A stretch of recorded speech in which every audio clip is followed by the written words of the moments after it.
Hello friends, गिबियावनो नोंथांमोननिसिम गोजोननाय बावहरनानै नोंथांमोनखौ जोंनि बड'लेण्ड एफेयार्सआव बरायनाय जाबाय। जोंनि गोनांथिफोरखौ लानानै कारेन्ट एफेयार्सफोरखौ सावरायबोगासिनो दं। स' बिदिब्ला नोंथांमोना भिडिअखौ जोबजासिम नायलांबानो जाबाय। 1 नम्बर सोंलुआव दङ which is the lead institutions of India for the BRICS Network University? BRICS Network Universityनि थाखाय भारतनि गुबै दैदेननाय फसंथाननि मुङा मा? फिननायाव दङ option B IIT Bombay. Indian institute of technology IIT बम्बेआ इलेक्ट्रिक मोबिलिटीआव ब्रिक्स नेटवर्क मुलुगसोलोंसालिनि थाखाय सानथामनि सन्मिलन खुंनाय जादोंमोन। बे कन्फारेन्सआ इन्डियानि सोलोंथाइ आयदा थाखोजों खुंजानाय बे बोसोरनि ब्रिक्स समिटनि मोनसे बाहागो। बे ब्रिक्स नेटवर्क इउनिभार्सिटिया मोनसे मोनबा हादोरफोरनि ब्रिक्स मेम्बारजों दाजानाय गोजौ सोलोंथायारि फसंथाननि आफाद। IIT बम्बेआ ब्रिक्स नेटवर्क इउनिभार्सिटिनि थाखाय इन्डियानि फसंथानफोरखौ दैदेनो। 2 नम्बर सोंलुआव दङ which country recently passed anti-LGBT law ahead of 2022 election? माबे हादोरा दा बावैसो 2022 मायथाइनि इलेक्शननि सिगां इयुनाव जानो गोनां एन्टि-LGBT आयेन दानायखौ फोसावनानै होदों? फिननायाव दङ अप्शन डी हांगारी। हांगारीनि पार्लियामेन्टआ बावैसो माखासे बाथ्रा कन्टेन्टफोर जेरै आथोन सोलायनाय, हम'सेक्सुएल, गे बेफोर बिथिंखौ बेन खालामनायनि आयेन दादों।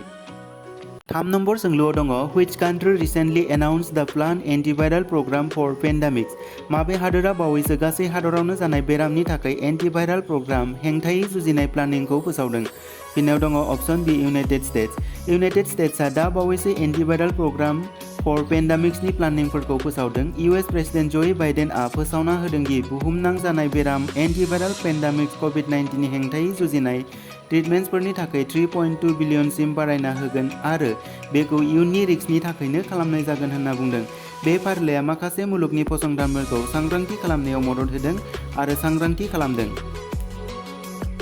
4 नम्बर सोंलुआव दङ The Affordable Care Act ACA that was making up news recently is a statute of which country? ACA थामहिनबा Affordable Care Act जाय स्टेट्युट लिरजानाय आयेना बावैसो मिथिजादोंमोन बेयो बबे हादोरनि? फिननायाव दङ अप्शन ए इउनाइटेड स्टेट्स। बेसेन खमायनाय एबा रिडिउस खालामनाय आयेना एफर्डेबल केयार एक्टआ मोनसे इउनाइटेड स्टेट्सनि एक्ट। 111 दफायाव इउनाइटेड स्टेट्स कंग्रेसजों मार्च 23, 2011 मायथाइयावनो प्रेसिडेन्ट बाराक ओबामाजों सोसनजानाय मोनसे आयेनमोन। बे एक्टखौनो इन्सुरेन्सनि बिथिङाव खालामनाय जादोंमोन, नाथायबा दायो बावैसो सुप्रिम कर्टआ बे आयेनखौ डिसमिस खालामबाय। 5 नम्बर सोंलुआव दङ India intends to achieve land degradation neutral status by which year? Bharat हादरआ माबे बोसोरसिम हानि मोजां थासारिखौ मोननो हानायनि बिथिंखौ थांखिनो हायो? फिननायाव दङ अप्शन ए 2030 मायथाइसिम। UNCCD जादों United Nation convention to combat desertification. बेनि थांखियानो जाबाय रानस्राव हानि हेंथा जुजिनाय आरो हायाव मोनसे गोदान गुस्लायथि एबा प्रसेस खालामनाय, जेराव जोंनि भारत हादरआ 2030 मायथाइसिम हानि मोजां गुन थासारिनि बिथिंखौ एक्सपेक्ट खालामनो हायो होनना बुंदों। 6 नम्बर सोंनायाव दङ data lake which was making news recently is the online portal of which organization? Data lake जाय बावैसो रादाब खालामनो हादोंमोन दि बेयो बबे फसंथाननि अनलाइन पर्टेल? फिननायाव दङ अप्शन बी NHAI। डाटा लेकआ NHAI थामहिनबा national highway authority of India फसंथाननि मोनसे अनलाइन पर्टेल। NHAI फसंथाना गासै नेशनेल हाइवे प्रजेक्टनि थाखाय बायदि बायदि बिथिंनि कनस्ट्राक्सन लुखांथिफोरनि नायबिजिरनाय आरो दैदेननायनि थाखायनो दानफ्रोमबो ड्रन बिरहोना भिडिअ रेकर्डिं खालामो। बैफोर रेकर्डिं खालामनाय भिडिअफोरखौ बिथांमोना डाटा लेक पर्टेलआव बे दान आरो थांनाय दाननि स्टेटास हिसाबै आपल'ड खालामदों। 3 नम्बर सोंलुआव दङ which is the nodal ministry of the Deep Ocean Mission? Deep ocean मिशननि नोडाल मिनिस्ट्रिया मा? फिननायाव दङ option C ministry of earth science. केन्द्रीय मन्त्रि सभाया जिब जुनार दै बार सोलायनायनि आचरणफोरखौ नायबिजिरनो आरो दुंथाइ बिदुङारि गोहोमखौ मोनदांहोनो थाखाय सागरनि गाथोन स्टेशन डीप गायसननो थाखायनो डीप असेन मिशनखौ गनायथि होदों।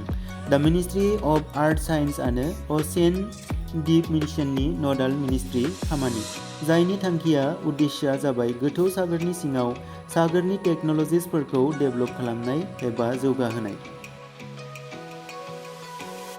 8 नम्बर सोंलुआव दङ which multinational bank is the lead partner of India in developing the East Coast Economic Corridor?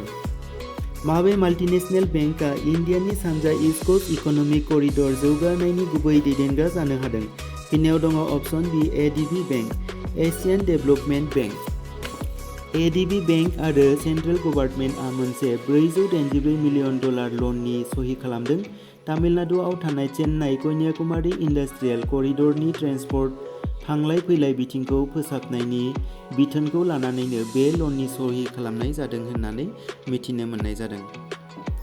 जोबनायाव नोंथांमोननिसिम फिन गोजोननाय आरो खुलुमनाय बावहरनाय थाबाय।